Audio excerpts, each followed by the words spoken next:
Hello, it's Mrs. Wolbrin, Hi, it's Mrs. Klein. and we are here with your first podcast for your eighth grade year. First podcast. There we go. Very exciting. All right, guys, we're starting with lesson 5. The name of this lesson is Toward Independence. With each lesson, you're going to have a guiding question. The guiding question for this lesson is, why was there an American Revolution? All right, you guys, and in every lesson, there's going to be some vocabulary. This time, there are 4 vocabulary terms, so you want to really pay attention to know them because you'll be tested on those on podcast quizzes. The vocabulary for this lesson is boycott, militia, repeal, and tyranny. All right, guys, we're going to get started. And here we go. This is really exciting. In the 1750s, Great Britain and the colonies fought a war against the French and their Indian allies that left Great Britain with huge debts and a vast new empire to protect. To solve these problems, the British government passed new laws that tightened its control of the colonies.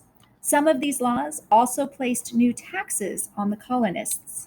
Colonists were stunned when Great Britain suddenly changed the rules. For the most part, they had been able to make their own laws and determine their own taxes. Now, angry colonists protested. In this lesson, you're going to see how these feelings led many colonists to consider rebelling against their government. Okay, guys, and this is really like the beginnings of this American Revolution, okay? And as we go through all of this, you just be thinking, okay, this is another check against the British and another and so on. All right, so for more than a century, the British government had, for the most part, left the colonies alone to solve their own problems. During this time, Americans in each colony had learned to govern themselves by electing their own assemblies. Like the British Parliament, the assemblies had the power to pass laws and to create and collect taxes. As the colonies grew, settlers began to dream of moving across the Appalachian Mountains and into the Ohio Valley, the region between the Ohio and Mississippi rivers. Both Great Britain and France claimed this area. In 1754, the French honored their claim by building Fort Duquesne, where the city of Pittsburgh stands today. News of the fort alarmed the governor of Virginia. He ordered a small force of Virginia militia, or a small army of citizens trained to fight in an emergency, to drive the French out of the Ohio Valley. The head of the militia, the governor decided, would be 22-year-old volunteer George Washington. Wow. He's actually, you guys think about it, not that many years older than you, and he's going to head this militia. Yeah. All right. So this war was part of a long struggle between France and Great Britain over territory and power. You'll remember that from 7th grade history, you guys. France and Great Britain fought with one another for centuries. So because many American Indians fought with France in this latest conflict, the colonists called it the French and Indian War. Yeah. Now, to their credit, the British took measures to defend their colonies during the French and Indian War. Okay. The turning point of the French and Indian War came in 1759 when British troops captured Canada. In 1763, Great Britain and France signed a peace treaty or agreement, finally ending the 7-Year War. In this treaty, France ceded or gave its claim of land in Canada to Great Britain. All right. So now we're going to be talking about early British actions in the colonies. In 1760, a new king named George III had begun his reign toward the end of the French and Indian War. George needed help managing his more distant foreign affairs in North America.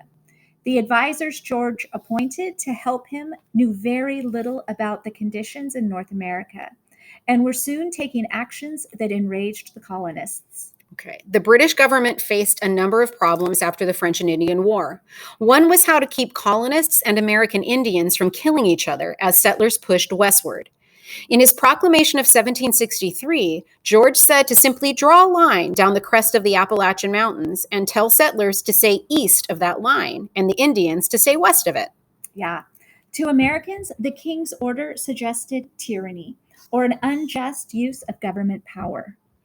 Okay, we're going to talk next about the Stamp Act. So the first problem, just in review, that proclamation of 1763. Okay, now the Stamp Act. The British government had other problems besides keeping colonists and American Indians from fighting each other. One dilemma was how to pay off the large debt from the French and Indian War. The solution seemed obvious to Prime Minister George Grenville.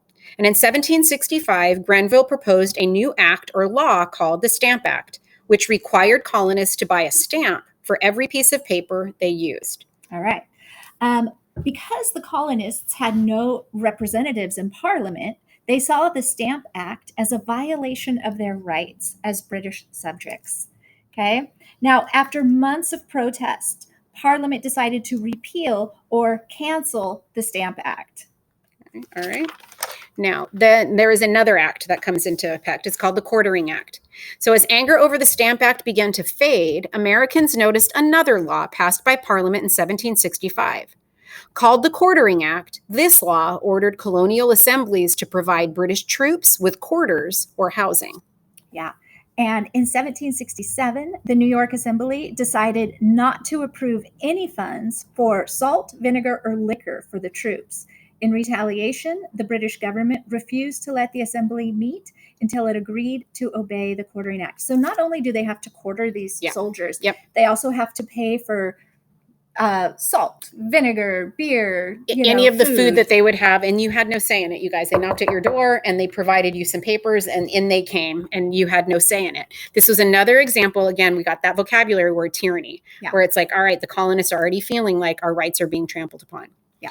Okay. All right. Now we move on to the Townshend Acts. The next British leader to face the challenge of taxing the colonies was Charles Townshend. Townshend believed that the colonists' bad behavior made it even more important to retain an army in the British colonies. Yeah. Now, Townshend in 1767 persuaded Parliament to pass the Townshend Acts. The new laws placed a duty or tax on certain goods the colonies imported from Great Britain, including such popular items as glass, paint, paper, and tea. All right. Now, this is, again, the colonists are not too pleased about this. A Boston patriot named Samuel Adams led the opposition to the Townshend Acts. Although Adams was a failure at business, he was gifted at stirring up protests through his speeches and his writing. Yeah, and soon the colonies decided to boycott British goods in order to protect their rights. This was a peaceful form of protest that even loyalists could support. Now, we've got two groups of people here. We've got the loyalists who are supporting the British Parliament and the British government. And then you have patriots like Sam Adams, who are doing things like boycotting British goods to make it known they don't appreciate these taxes. Yeah, well, these guys, you guys at this time, everybody who lived in the colonies was a British citizen, and all of a sudden they feel like, hey, you're trampling on our rights that we're entitled to as British citizens. Okay, since they did most of the shopping, women were very important in making the boycott work. Yeah. Now, the Townshend Acts eventually get repealed, you guys. All right. A new leader named Lord North became the head of the British government. He could see that the Townshend duties were a big money loser because duties didn't begin to make up for all the money British merchants were losing because of these boycotts. Yeah.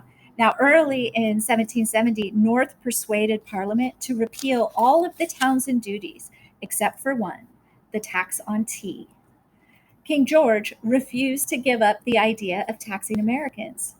He said, "I am clear that there must always be one tax to keep up the right," the king said, "and as such, I approve the tea duty." And remember, duty is just another word for tax. Exactly. All right, so to review, you guys, before 1763, during the French and Indian War, Great Britain and France fought for territory and power in North America.